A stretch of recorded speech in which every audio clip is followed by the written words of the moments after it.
Convidamos ao palco o Country Manager Brasil para o setor público, Pacu, e a Head de Arquitetura de Soluções para Parceiros Latam, Thaís Nardo.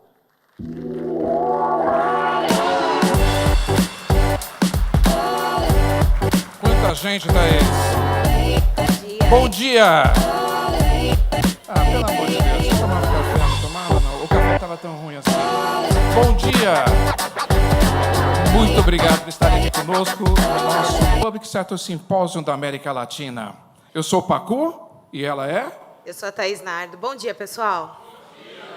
Pessoal, faz um tempinho que nós não temos aqui uma interação ao vivo, né? Acho que a última foi em outubro, Thaís, se eu não me engano. Foi mais ou menos isso, né? Queria saber aqui, estatística, hein, pessoal? Nós somos uma empresa orientada a dados. Quem aqui usa a AWS? Levanta a sua mão, eu queria te conhecer. Muito bom. Quem aqui já há 2 anos ou mais usa a AWS? Levanta a sua mão. Muito bom, ou seja, a taxa de crescimento e inovação está crescendo, hein? Fico muito feliz de saber disso, Thaís. Com certeza. Bom dia de novo. Sejam bem-vindos, bem-vindas. É incrível ver tantas empresas já, né, avançando aí na jornada da nuvem. Vocês, de setor público, estão no centro dessa transformação, no centro dessa mudança. Hoje eu não vou dar spoiler, né, Pacu? Por favor. Por enquanto, não. Mas nós preparamos esse evento aqui com bastante carinho e cuidado, pensando em vocês, para que vocês saiam realmente com essa bagagem para a transformação que vocês querem realizar através da nuvem. Bom, eu queria mencionar aqui que o Brasil, e aí mais que a América Latina, o Brasil realmente foi reconhecido no ano passado como o 2º país mais avançado em termos de governo digital. Não sei se vocês sabiam disso. Eu não sabia. Então, é importante a gente ver que não somente Brasil e América Latina é onde tudo está acontecendo, e nós vimos aí uma série de tecnologias sendo impulsionadas através da computação em nuvem, né? A inteligência artificial generativa, como vimos, semelhante a IoT, blockchain. Inclusive, essas oportunidades que surgem através das novas tecnologias é algo que um estudo do IDC nos mostra, né, Pacu? Perfeito. O IDC nos mostra que 75% das instituições que servem ao setor público, elas estão ainda engatinhando nos seus projetos de transformação digital. E, para vocês terem uma ideia, apenas 28% na América Latina tem um projeto em curso. Portanto, a oportunidade de inovar, de transformar, continua sendo muito grande. Exatamente. Tem uma série de oportunidades aí para organizações, independente da vertical do setor público. Nós vemos oportunidades diversas e que hoje vocês também deverão aí experimentar um pouco e ouvir as histórias diretas dos nossos clientes e parceiros. Mas é importante lembrar que a AWS é a facilitadora da realização da transformação digital na América Latina, né? Então, quando a gente fala especificamente de setor público, nós estamos falando de governos federal, estadual e local, estamos falando das instituições financeiras públicas, ONGs, as instituições da área da saúde, educação, enfim, vocês vão ver uma série de exemplos aqui, e a ideia é mostrar que os nossos clientes e parceiros também já estão adotando. Inclusive, Pacu, como que a gente consegue chegar a tantos clientes e levar aí essa transformação para eles? Bom, na verdade, nós contamos com mais de 2.000 parceiros na América Latina, sendo eles certificados, credenciados pela AWS. E tem casos maravilhosos. Para vocês terem uma ideia, em município, quando nós estamos falando de cidades inteligentes, nós temos a Beta Systems e a Collage. São 2 empresas que trabalham com melhoria de gestão do setor público em municípios. Um outro exemplo também para a América Latina, nós temos a Morris. E a Morris ela traz para nós exatamente um sistema de qualificação e quantificação e gerenciabilidade da distribuição de água. Portanto, esses parceiros que inovam, esses parceiros que acabam trazendo a inovação para todos os nossos clientes. E, Thaís, como é que fica tudo isso, para conhecer tudo isso? Me conta um pouquinho. É bastante coisa, mas a gente está aqui. Uma das formas que a AWS realmente vem ajudando a desenvolver o mercado América Latina é oferecendo treinamentos gratuitos para a força de trabalho, com treinamentos que vão ajudar as suas equipes a desenvolverem habilidades tecnológicas e técnicas, né, relacionadas à nuvem. Tem uma série de programas, mas olha só que dado interessante. Desde 2017, a AWS já treinou mais de 1 milhão de pessoas Nós temos o compromisso de treinar até 28 milhões de pessoas até 2025. Mas 1 milhão de pessoas na América Latina. Na América Latina, Paco. Excelente. É muita gente. E é isso graças aos nossos programas, né? E aí conta pra gente como os clientes e parceiros conseguirão aí fazer uso desses treinamentos gratuitos da AWS. Perfeito. Nós temos um conjunto de treinamentos que nós colocamos à disposição através de programas de capacitação. O primeiro deles nós chamamos de Skill Builder, AWS Skill Builder. São mais de 600 temas gratuitos em 20 diferentes línguas. Nós temos também a AWS Educate, se você está dentro do que nós chamamos do ambiente universitário acadêmico, ou a AWS Restart, para aqueles que não conhecem absolutamente nada em tecnologia. E temos também a AWS Educate, que é praticamente para alunos, onde eles começam a ter uma primeira interação. Agora, o mais importante, tudo isso gratuito e formativo. Aliás, tem alguém aqui da área de treinamento, nossa, e certificação? Levanta a sua mão, que eu quero ver vocês. Nós temos aqui um excelente booth, eu não sei se o Márcio está por aqui, mas temos um excelente cantinho aqui com eles. Vamos bater um papo, tenho certeza que nós vamos encontrar excelentes novidades. Bom, ainda falando sobre treinamento, eu queria fazer uma pergunta aqui, quero ver quem se arrisca a responder. Quantos por cento de profissionais mulheres vocês acreditam que existe hoje na área de tecnologia?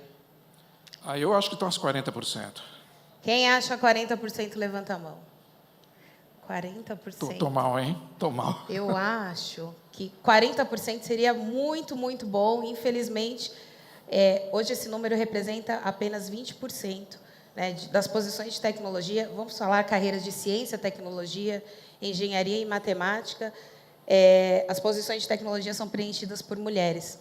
Bom, a AWS tem um compromisso em ajudar a melhorar, a superar esse cenário através de treinamentos focados, né, e dedicados para o desenvolvimento das competências relacionadas à nuvem para as mulheres.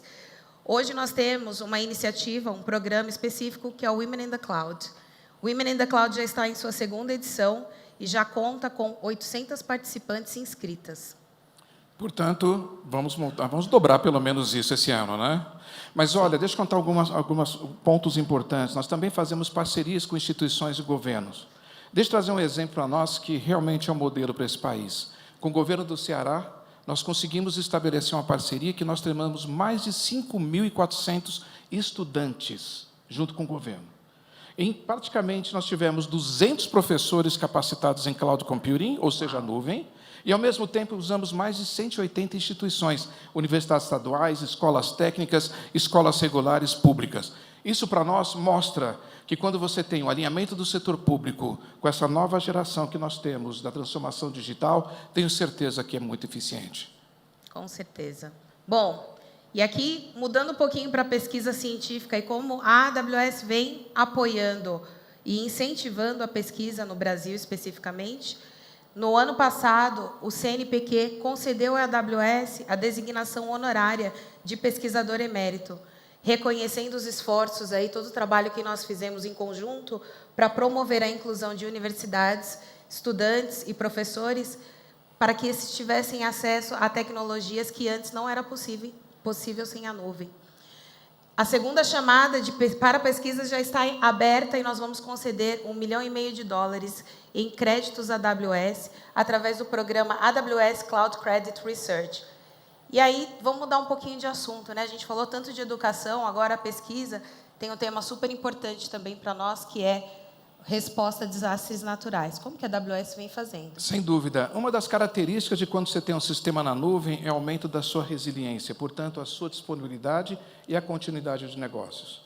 E isso serve para qualquer escala de empresa e instituição, seja você pequeno, um instituto, seja você enorme, sendo um ministério ou até mesmo um grande hospital ou um grande grupo educacional.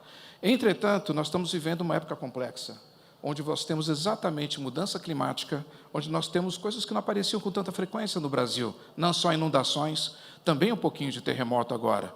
Portanto, existe sim sempre o risco do desastre natural. E como é que nós estamos lidando, Thaís, com tudo isso?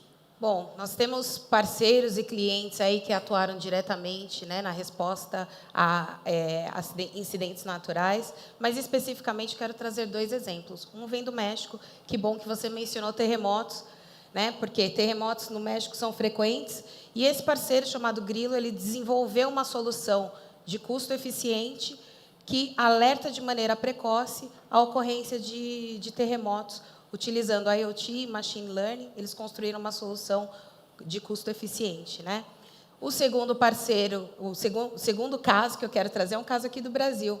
Não sei se vocês sabem, mas em fevereiro do ano passado, o Brasil realmente foi afetado, especificamente a cidade de Petrópolis, do governo do Rio de Janeiro, pediu ajuda aí para um das ONGs que trabalham com a AWS para construir uma solução que lhes permitissem identificar aí as regiões mais afetadas e distribuir os recursos de uma maneira adequada, ajudando na logística. Essa solução foi construída através da Help and Go e ajuda de voluntários da AWS. Excelente. Portanto, para hoje, nós estamos preparando o que para os senhores e senhoras? Mais uma vez, super obrigado por estarem conosco. São 4 temas importantes que nós estamos trazendo. Governo, incluindo justiça, educação, saúde e finanças públicas também. Esses 4 temas são divididos em mais de 20 sessões. Seja ela para iniciantes, seja ela para avançados, nós temos uma sessão para cada trabalho, cada etapa da sua jornada. E para nós tem sido uma honra estar aqui com vocês, trazendo também soluções de parceiros e clientes e como eles resolveram problemas complexos, utilizando a Cloud Computing. Eu quero fazer um pedido, que vocês hoje saiam daqui com o compromisso de fazer novas conexões, conhecer muita gente, trocar ideias, e aí ter novas ideias para alcançarem suas metas na transformação digital. Saiam com muita inspiração, porque realmente é o que nós queremos gerar aqui, ideias, para que vocês avancem realmente na sua jornada para a nuvem. E foi um prazer estar aqui com vocês. Aproveitem o evento. E, aliás, antes de você terminar, Thaís, me permite, nós temos aqui um hall de parceiros, ou seja, exposição com parceiros e suas soluções. Aliás, temos a honra de ter a Fundação Getúlio Vargas, com lançamento que logo depois do Keynote Speaker nós vamos trazer para vocês. Com isto, o que nós vamos estar? Completando uma série de atividades da área de entendimento, aprendizado e aplicação de Cloud Computing. Agradeço nossos clientes e parceiros que se voluntariaram a estar conosco, expondo as suas respectivas soluções e que nós possamos fazer daqui um tremendo sucesso desse evento. Eu falei ontem para a Thaís, e me desculpe, eu vou quebrar o protocolo hoje. Eu falei para a Thaís, para quem gosta de tecnologia como eu, hoje é um dia feliz. Tenha um dia feliz, pessoal, e muito obrigado por terem vindo. Um abraço. Convidamos ao palco o diretor-geral para o setor público América Latina, Andrés Tata.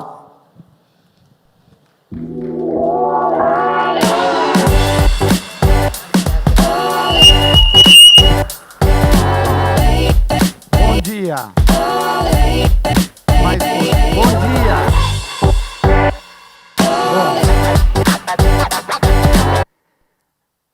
Sejam bem-vindos e bem-vindas ao simpósio da AWS para o setor público no Brasília. Estou muito feliz em estar com vocês hoje para falar sobre o setor público. E como podem ver, sou argentino. Sim? Mas tenho uma boa notícia para vocês. Hoje não vamos a falar de futebol, sim? Bom, infelizmente, não falo português, mas acho que vocês vão entender meu portunhol. Na AWS, nossa missão é ajudá-los a construir uma sociedade melhor com pessoas mais saudáveis, seguras, felizes e bem-sucedidas. Na América Latina, seguimos o caminho para promover a inovação e melhorar a qualidade da vida das pessoas nos países que vivemos.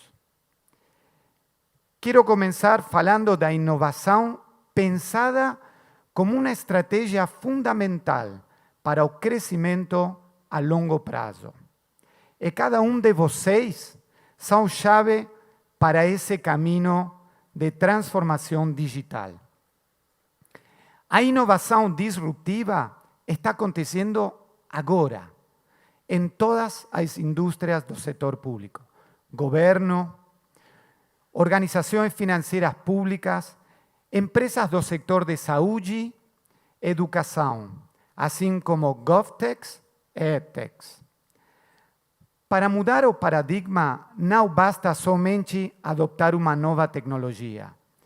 Algo que tenho aprendido é que o verdadeiro desafio para a transformação digital não é tecnológico, é cultural. Repito isso. A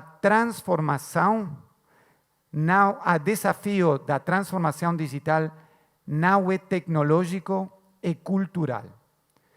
Para se transformar digitalmente, as empresas estão mudando sua forma de pensar e adotando novas habilidades e ferramentas para serem ainda mais ágeis e aprenderem de forma contínua. Olhando para o mundo atual, os desafios são muitos. Quantos de vocês sentem a pressão do cenário econômico atual? Muitos? Sim? Bom, claramente é um desafio. Eu prefiro pensar que as oportunidades dos momentos desafiadores fazem surgir novas ideias. E como a AWS, ajudamos a transformar essas ideias em realidade. Então, como surgem as ideias?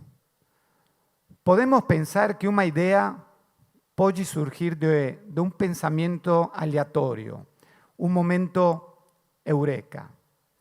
A história nos mostra que esses momentos acontecem de repente, como um instante de percepção. O antigo matemático Arquimedes descobriu a lei física da flutuabilidade em sua banheira.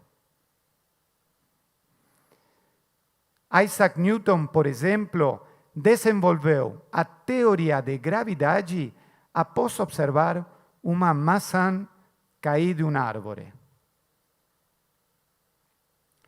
Agora, uma pergunta para vocês. Sabem qual é a origem do micro-ondas? Percy Spencer descobriu o primeiro forno micro-ondas quando sua barra de chocolate derreteu no bolso, enquanto estava ao lado de um tubo de vácuo usado nos primeiros sistemas de radar. Será que os momentos eureka acontecem assim mesmo, de forma instantânea? Na verdade, o surgimento de uma ideia é precedido pelo consumo de centenas, se não milhares de informações que nossas mentes assimilam ao longo do tempo. Por exemplo, sobre o forno micro-ondas. Percy Spencer tinha mais de 20 anos de experiência trabalhando como magnétrons, era um especialista em tecnologia de rádio, que antecederam esse momento em um laboratório do MIT. Portanto, Spencer levou mais de 20 anos para chegar à sua epifania do micro-ondas e, de repente, ele ligou os pontos e chegou na ideia. Spencer só precisou conectar os pontos. Percebem que é parecido com a maneira que inovamos com dados? E falando sobre dados, a previsão de IDC é que haveria mais de 101 zettabytes de dados criados e replicados somente em 2022. Nosso negócio foi construído com base em dados. E na AWS continuamos lançando novos recursos e serviços que simplificam a criação, o armazenamento e o uso de dados. Uma das melhores maneiras de abordar a integração de dados é através de um Data Lake, um repositório centralizado, curado e seguro para todos os seus dados. Você não precisa ser um especialista em nuvem para começar a experimentar. O AWS Lake Formation é uma das muitas ferramentas que podem te ajudar a criar um Data Lake. E para os clientes do setor de saúde, temos o Amazon Health Lake, que te ajuda a eliminar meses de esforços de engenharia, permitindo que empresas de saúde se concentrem no atendimento aos pacientes. No Brasil, o Hospital Sírio-Libanês está usando a AWS Health Lake para traduzir dados em insights, que melhoram o diagnóstico e o atendimento aos pacientes.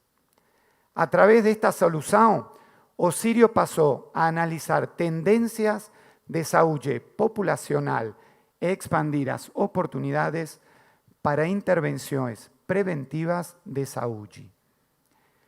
O Sírio-Libanês também usa a AWS para oferecer suporte à sua plataforma digital de saúde, fornecendo serviços como telemedicina. Por meio dessas inovações, impulsionadas pela nuvem de AWS, o Sírio-Libanês reduziu em 25% o tempo de atendimento dos seus pacientes.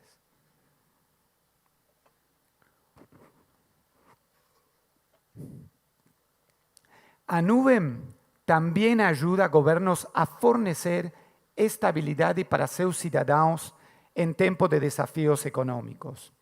Por exemplo, a Secretaria de Comércio da Argentina lançou o programa Precios Justos, que monitora os preços praticados por mais de 500 varejistas. O Precios Justos é executado em um Data Lake na AWS. A AWS trabalhou com Arsat, uma empresa estatal de telecomunicações argentina, para fornecer esse Data Lake. Ele processa mais de 15 milhões de registros diários de diferentes varejistas e monitora os preços do varejo do país para cumprir os limites de elevação de preços estabelecidos para os próximos 6 meses. Assim que seus dados estão à nuvem, a diversão começa através do uso de ferramentas para inteligência artificial e machine learning. No Brasil, a empresa de tecnologia educacional, a Gominin, analisa e automatiza a avaliação e correção de textos usando a inteligência artificial e mineração de dados. Seus alunos recebem feedback personalizado sobre os trabalhos escolares, focando na busca através da precisão, coerência e coesão. Essa solução ajudou professores a corrigir mais de 6 milhões de atividades dos alunos, economizando 300.000 horas. Recentemente, aplicações de inteligência artificial generativa chamaram a atenção. A maioria das experiências e aplicações serão reinventadas como a IA generativa, seja na criação de novos conteúdos e ideias, incluindo conversas, histórias, imagens, vídeos e muito mais. Para facilitar a criação e dimensionamento de aplicações de IA generativa com modelos de fundação, anunciamos recentemente a Amazon Bedrock e nossos modelos Amazon Titan. O Bedrock já está disponível em modo de visualização limitada. Esse serviço será um grande avanço na IA generativa, capacitando vocês a usar ferramentas conhecidas da AWS para implementar e dimensionar aplicações de IA generativa. Na AWS, acreditamos que a nuvem atinge todo seu potencial como os clientes sob controle sobre seus dados. Portanto, é uma prioridade para nós.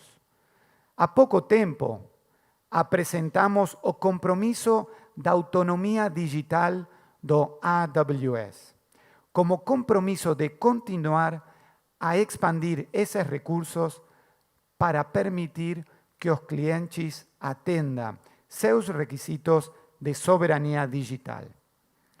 Nossa abordagem para cumprir esse compromisso é continuar tornando a nuvem da AWS autônoma por design, como tem sido desde o primeiro dia.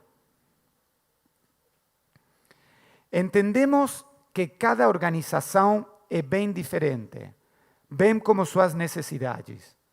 Mas uma coisa que todos vocês têm em comum é o fato de estarem procurando novas maneiras de operar de forma mais eficiente e atender melhor os seus cidadãos. Essa missão é seu foco. Na AWS, oferecemos infraestrutura e serviços inovadores para que vocês possam fazer exatamente isso, de maneira mais rápida e com melhor custo-benefício, e permitir que seus equipos se concentrem na inovação, em sua faísca, e não em operar sua infraestrutura.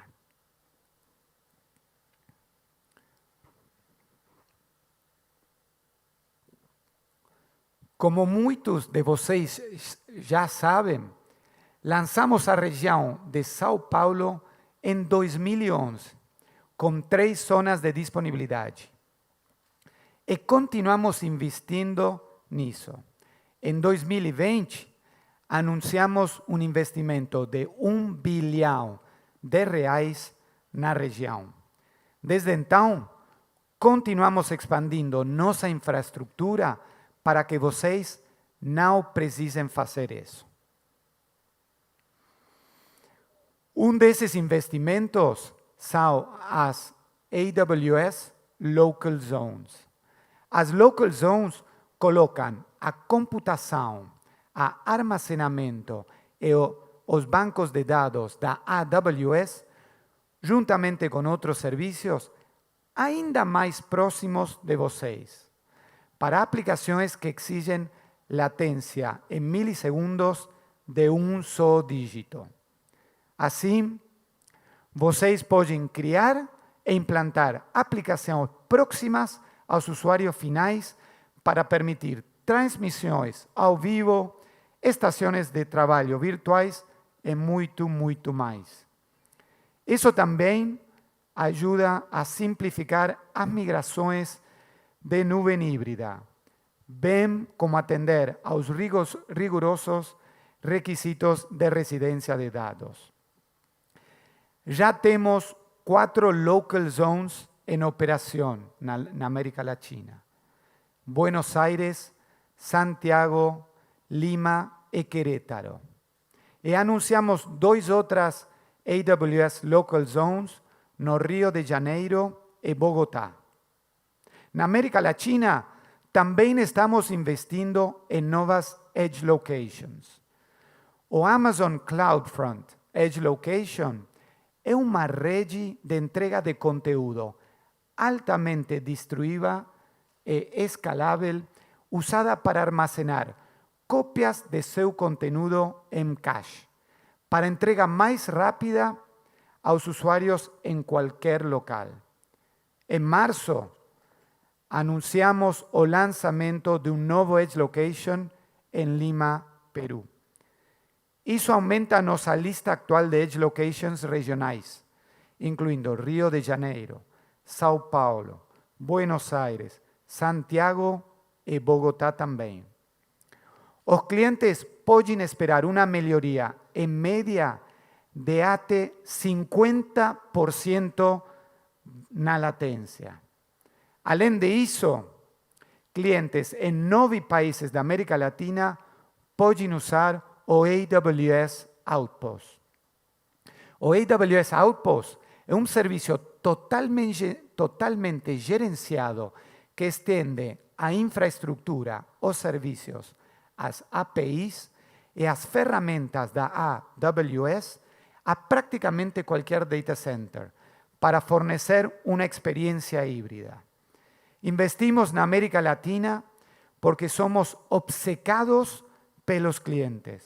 Chegamos onde nossos clientes precisam de nós. Estamos sempre inovando, pensando em como atender melhor nossos clientes e tornar o mundo mais acessível. Recentemente, a equipe da AWS aqui no Brasil desenvolveu uma solução que permite que qualquer dispositivo conectado à internet, por exemplo, uma Smart TV, acesse desktops virtuais com alta capacidade de processamento e armazenamento para serem usados em aulas e laboratórios virtuais. A Ânima Educação, uma das maiores organizações de ensino superior do Brasil, já está utilizando essa plataforma e colhendo os resultados. A instituição educacional hospeda o conteúdo e o software na nuvem da AWS, sejam documentos, áudios ou vídeos. E os alunos podem acessá-los de forma simples, independentemente do dispositivo utilizado. Em apenas 40 dias após a migração para a AWS, a Ânima registrou um aumento de 700% no acesso a computadores virtuais e a redução de 75% de seus custos. Com essa solução, os alunos podem acessar computadores e recursos educacionais de alto desempenho, o que contribuiu para a inclusão digital.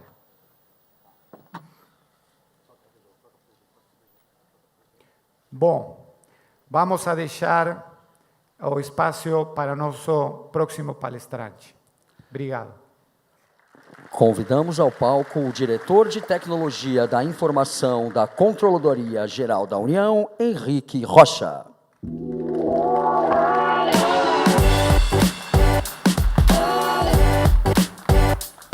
Bom dia, pessoal. Tudo bem?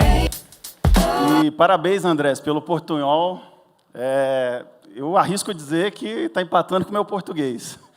Nenhuma palavra inventada, que não existe nenhuma das línguas, que faça sentido só para quem fala e não para quem ouve, né? Como o bom portunhol tem, né? Parabéns mesmo. Mas vamos lá. E eu vim aqui compartilhar com vocês um pouco da nossa jornada de nuvem na Controladoria Geral da União. E aí, vamos começar falando da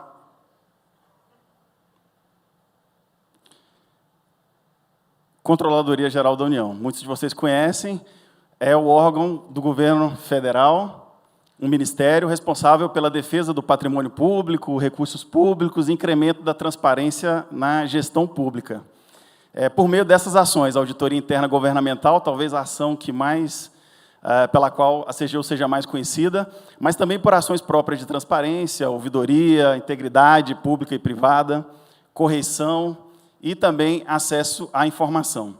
Uma característica importante da CGU é a questão de ser órgão central de várias dessas políticas. É o órgão central do sistema de controle interno federal, é o órgão responsável pelas políticas de transparência no âmbito do Poder Executivo Federal, sistema de ouvidorias, de integridade, de correição, e o órgão responsável pela implantação e monitoramento da Lei de Acesso à Informação no Brasil, no Poder Executivo Federal.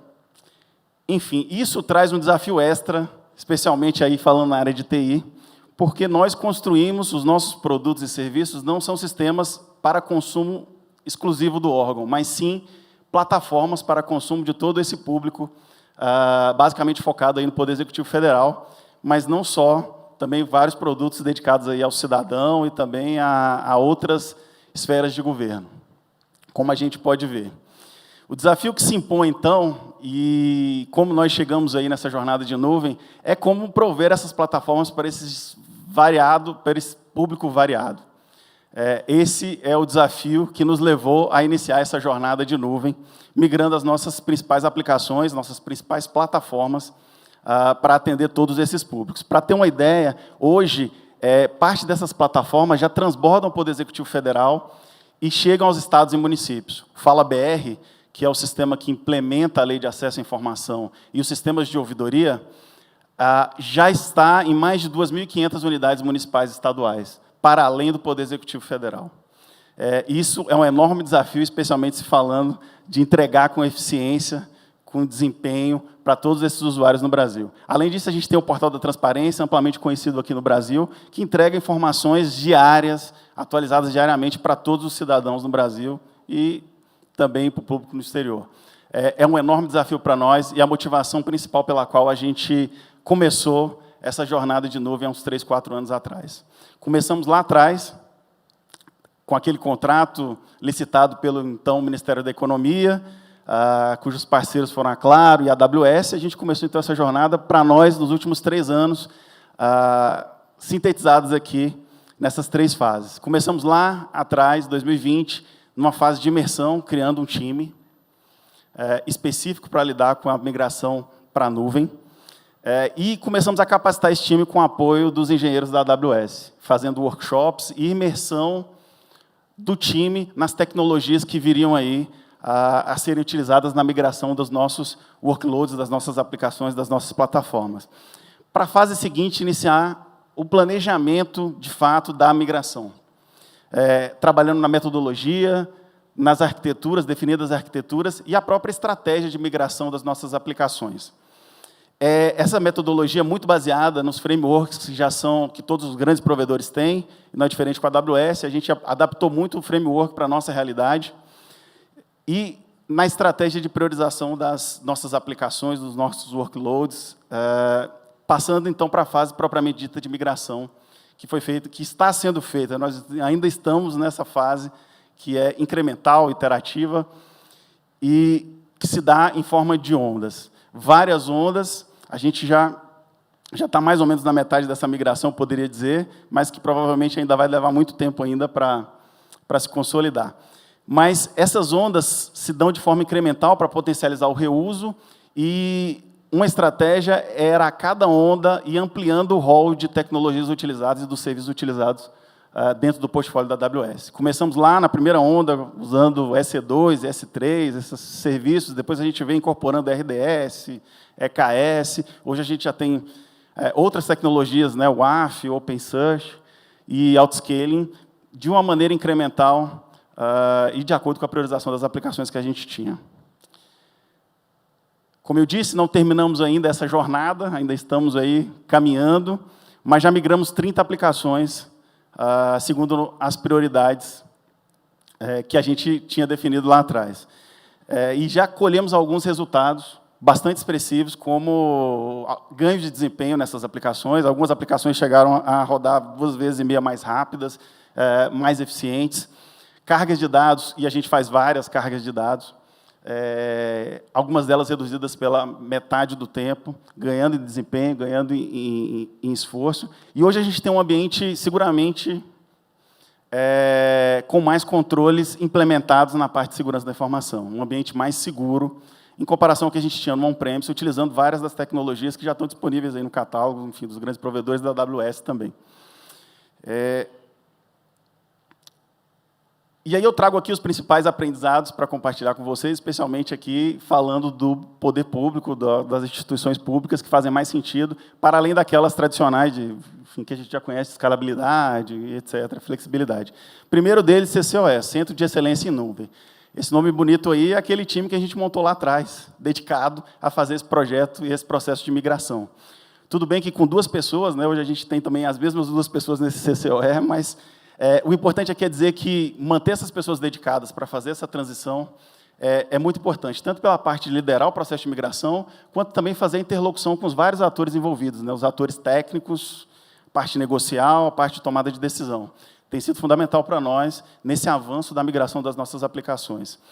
Segundo ponto, transferência de tecnologia. Como nosso próprio time é que opera e faz o design das aplicações e das arquiteturas na nuvem, para nós é fundamental ter transferência de tecnologia.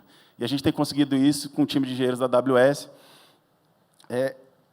que nos apoia nesse processo de capacitação e transferência contínua de tecnologia para que a gente consiga operar e desenhar as novas aplicações hoje já na nuvem. A fase de planejamento, queria destacar, foi fundamental também para a gente ganhar tempo na fase de migração, para a gente potencializar o reuso das técnicas e conseguir avançar mais rapidamente quando a gente passou efetivamente para executar as ondas de migração.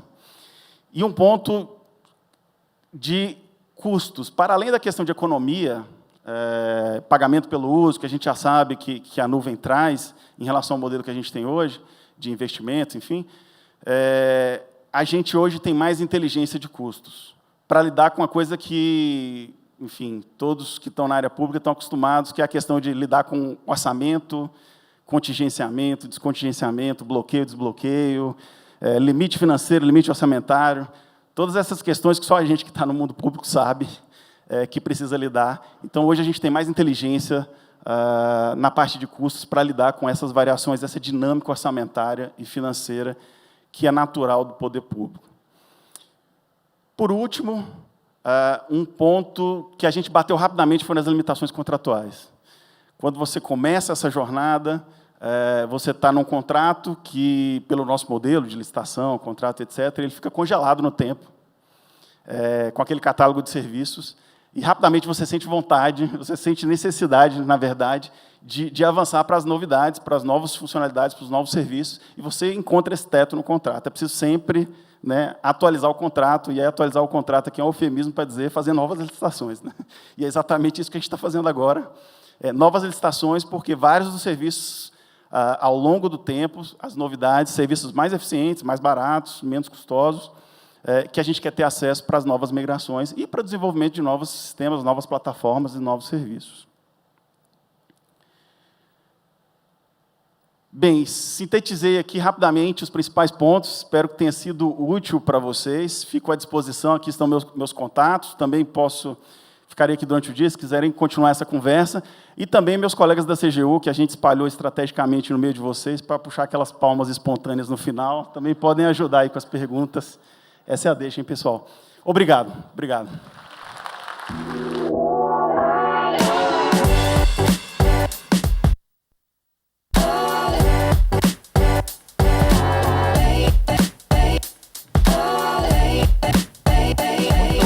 Muito obrigado, Enrique.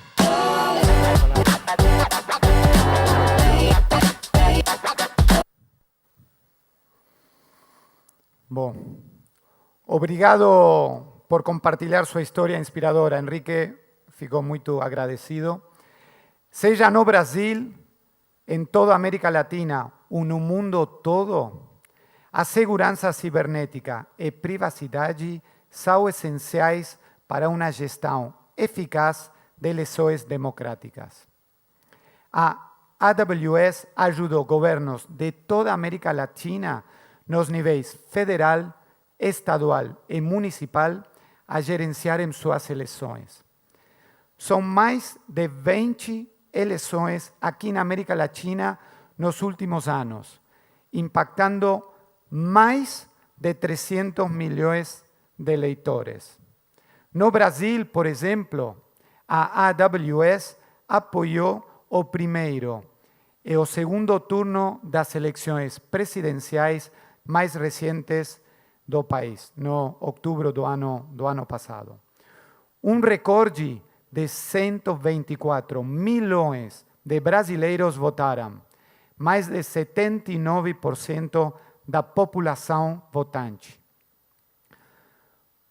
Qual vocês acham que foi o número máximo de solicitações por segundo durante a eleição? Alguém se anima a chutar? 20.000. Alguém mais? Chutar um número. Solicitações por segundo. Você que acham? 20.000, alguém? Um pouco mais? Não? Quanto? 300.000. Tá bem. 1 milhão por segundo estamos falando. 1 milhão por segundo.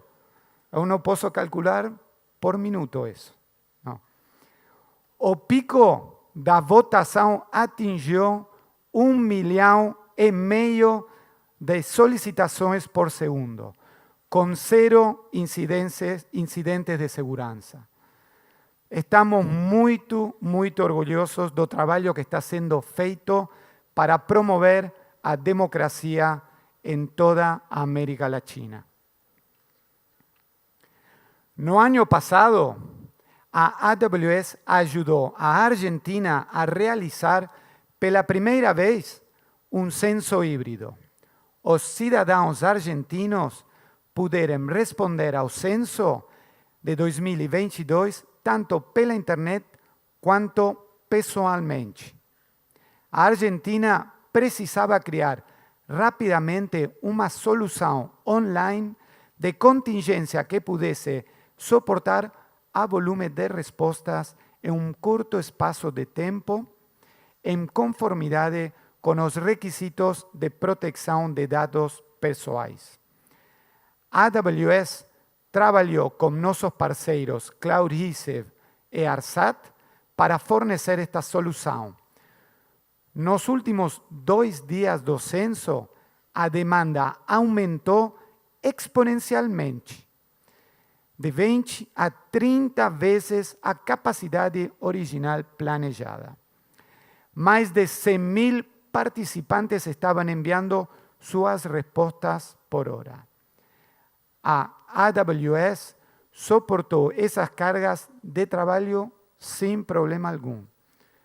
Ao final, houve uma participação online de 52%, 333% acima do inicialmente previstos. A Argentina foi a primeira agência governamental da região a realizar um censo híbrido. E já estamos trabalhando com outros países para replicar essa solução. Ao migrar dados críticos para a AWS, as organizações contam com ferramentas na nuvem e permitem que suas equipes técnicas se concentrem em inovar, ao invés de realizar manutenções de infraestrutura. O DataSUS é uma organização do Brasil que migrou todo o seu sistema de registro de saúde para a AWS. Essa mudança ocorreu depois que eles enfrentaram problemas para manter seu portal da web e aplicativos móveis online durante o pico de visitas relacionadas à Covid.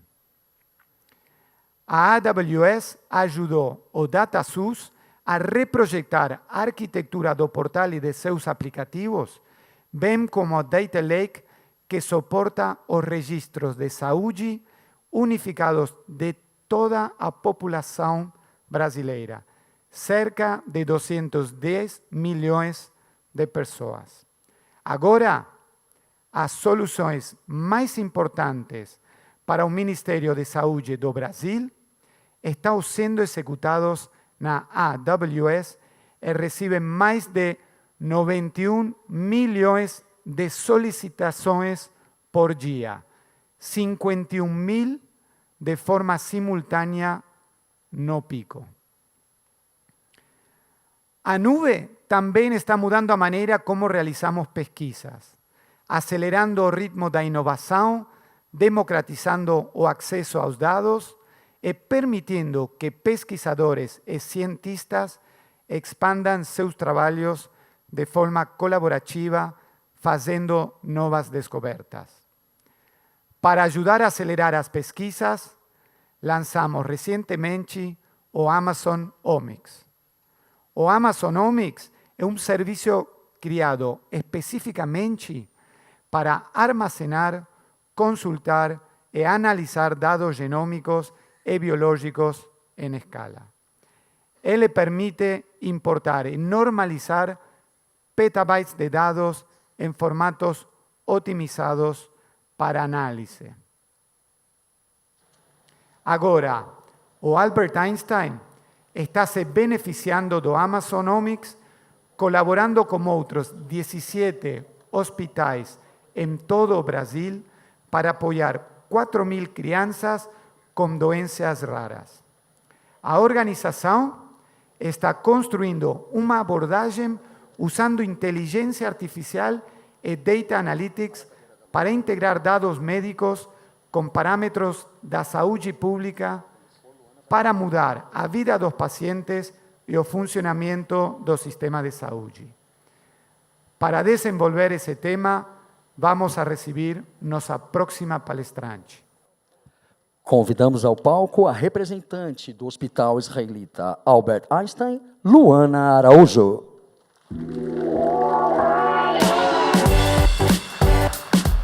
Olá, bom dia a todos.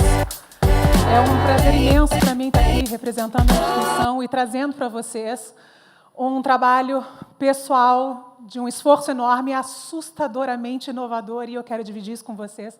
Muito obrigada. Meu nome é Luana, eu sou médica, infectologista, epidemiologista, cientista que trabalha numa instituição que tem a força de usar a sua estrutura para mudar a saúde pública. O projeto, o que eu vou trazer para vocês aqui, mas primeiro eu queria apresentá-los um pouquinho da instituição e os seus números. O Einstein é uma instituição fundada em 1955, o hospital em si tem mais de 700 leitos e emprega mais de 14.000 funcionários. É o 34º melhor hospital do mundo, segundo o ranking anual da Newsweek, o ranking desse ano, o primeiro da América Latina já há algum tempo.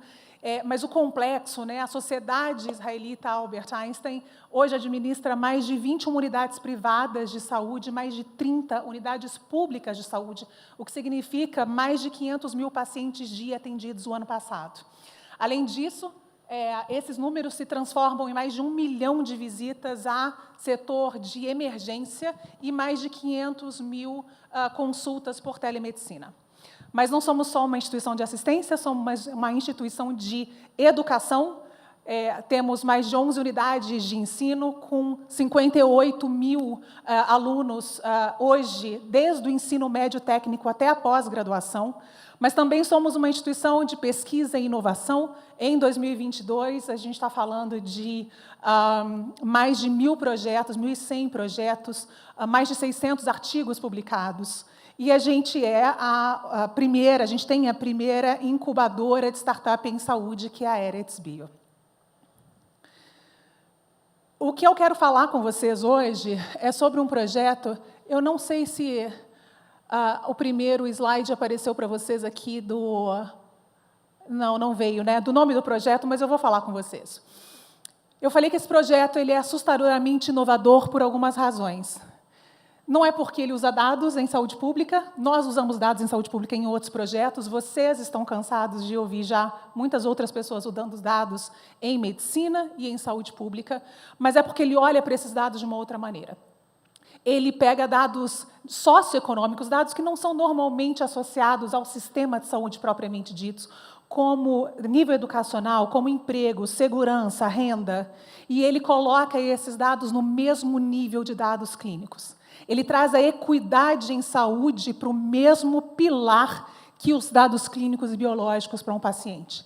Isso, para quem vem da medicina, isso, para quem vem da clínica ou da pesquisa, é completamente transformador. É uma outra forma da gente olhar, não só para a saúde pública e as suas intervenções, mas como é que a gente olha para a medicina propriamente dita e a progressão do paciente.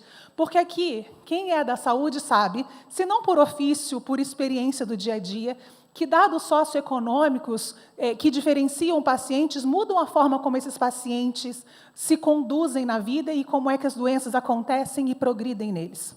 Então, para isso, a gente usou uma doença que é protótipo para essa história, que é o diabetes mellitus do tipo 2. Se vocês olharem para esse slide, vocês vão ver que eles têm números que são cruéis. para não dizer outra coisa. São 537 milhões de adultos, 1/10 dos adultos entre 20 e 79 anos no mundo hoje apresentam diabetes, e isso vai piorar ao longo do tempo, até a gente chegar a 1 em cada 8 em 2045. Isso também não é muita novidade, apesar do número ser gigantesco. Mas 4 em 5 pessoas, mais de 80%, dessas pessoas com diagnóstico de diabetes estão em países socioeconomicamente desfavorecidos. Essa é uma informação grave, porque a gente não está falando, então, só de biologia, tá certo? A gente não está falando só de progressão natural de uma doença, a gente está falando que, de fato, valores socioeconômicos interferem nisso e a gente precisa começar a mexer. Mas, se a gente sabe que diferentes condições socioeconômicas levam a diferentes riscos e levam a diferentes desfechos, que fatores são esses e como é que a gente entende isso? Quem é que mede isso? Como é que a gente entende esse impacto? A gente ainda não tem isso, mas como boa médica que sou, a gente sabe que para entender um tratamento, ou para programar alguma coisa, eu preciso de um diagnóstico.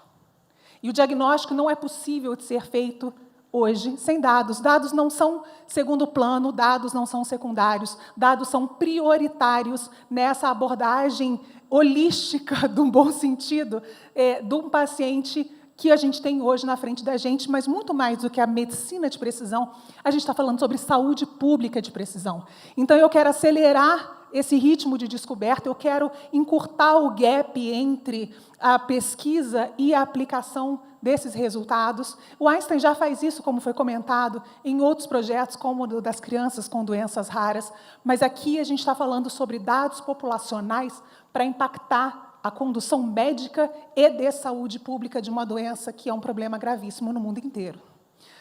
Mas você fala assim, Luana, tá bem, saúde pública, dados socioeconômicos, mas que dados socioeconômicos? Porque o que mais tem nessa vida é dado de tudo que é lado, tá certo? Vocês estão cansados de saber mais do que eu. Então, se vocês perguntarem para diferentes players, vocês vão ver que eles respondem de maneiras diferentes. Se você perguntar para a OMS o que de dado socioeconômico interfere na saúde das pessoas, eles vão dizer uma coisa. Se você perguntar para a Kaiser Foundation, eles vão dizer outra. Isso significa que ninguém sabe do que está falando? Não. Isso significa que saúde pública é contexto. Então, entender o seu dado local é muito mais importante do que entender genericamente dados que impactam em alguma coisa.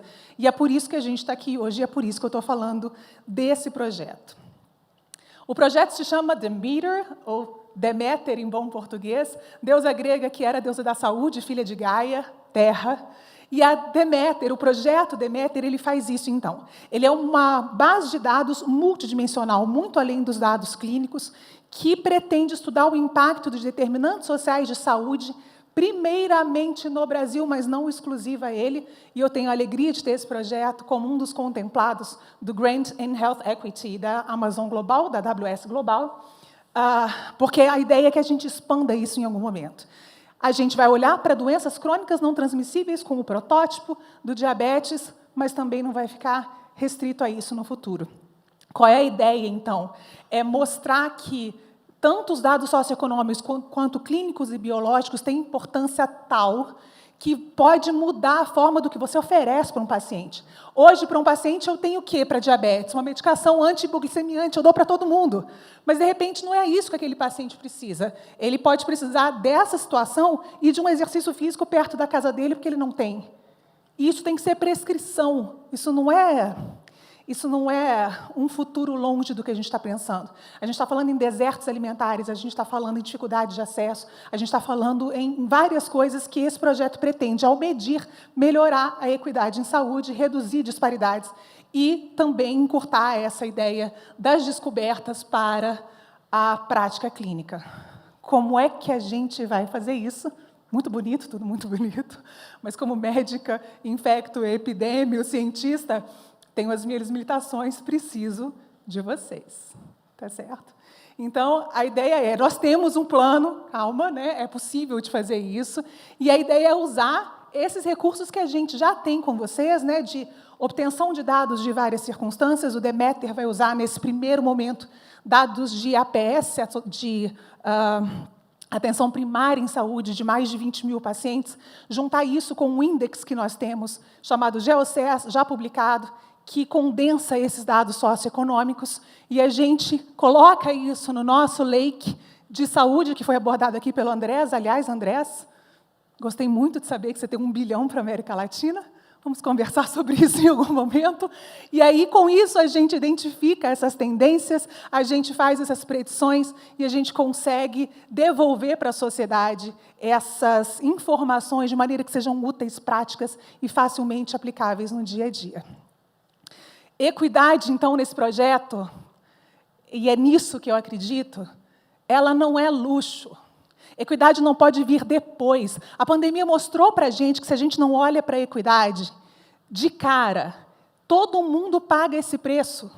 Se todo mundo não está seguro, ninguém está seguro. Equidade tem que fazer parte do pilar.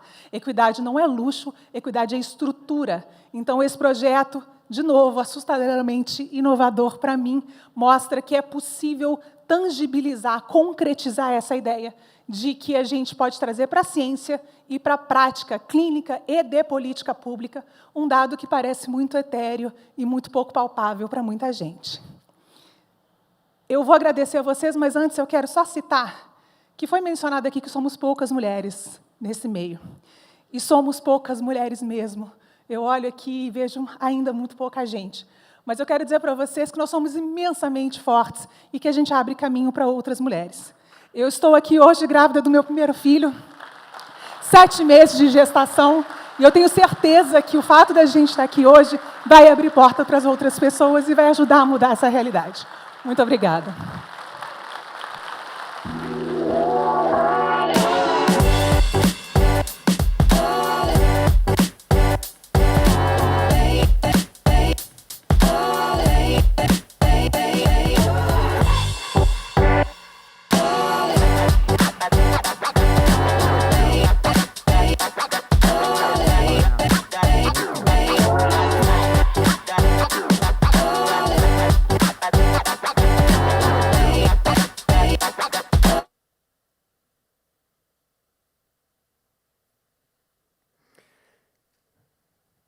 Agora sim. É impressionante ver como Albert Einstein está aproveitando a nuvem para melhorar a vida de seus pacientes. Desde salvar vidas até salvar o planeta. Na AWS estamos comprometidos e investimos em sustentabilidade. Em 2019, a Amazon foi cofundadora do Climate Pledge, compromisso para termos 0 emissões de carbono em toda a empresa até 2040, 10 anos antes do Acordo de Paris. Nesta região, que conta com uma das maiores biodiversidades do mundo, a sustentabilidade é vital. É importante dizer que, quando vocês migram para a nuvem, vocês contribuem para melhorar a sustentabilidade de suas operações e contam com ferramentas na nuvem para reduzir seu impacto no planeta. E por isso, gostaríamos de agradecer. Ao mover cargas de trabalho de TI de data centers locais para a AWS, é possível reduzir em quase 80% o consumo de energia e emissões de carbono associadas. Esse valor é 5 vezes mais eficiente em termos energéticos do que a média dos data centers locais. Na Amazon, estamos no caminho para alimentar nossas operações com 100% de energia renovável até 2025. 5 anos, desculpa-me o portunholes, 5 anos antes do nosso compromisso original de 2030. Atualmente, somos de longe o maior comprador corporativo de energia renovável do mundo todo. E também estamos investindo em nossos próprios projetos de energia renovável para nos ajudar a cumprir nosso compromisso. No Brasil, por exemplo, a Amazon anunciou recentemente seu primeiro projeto de energia renovável na América do Sul, uma usina solar de 122 megawatts.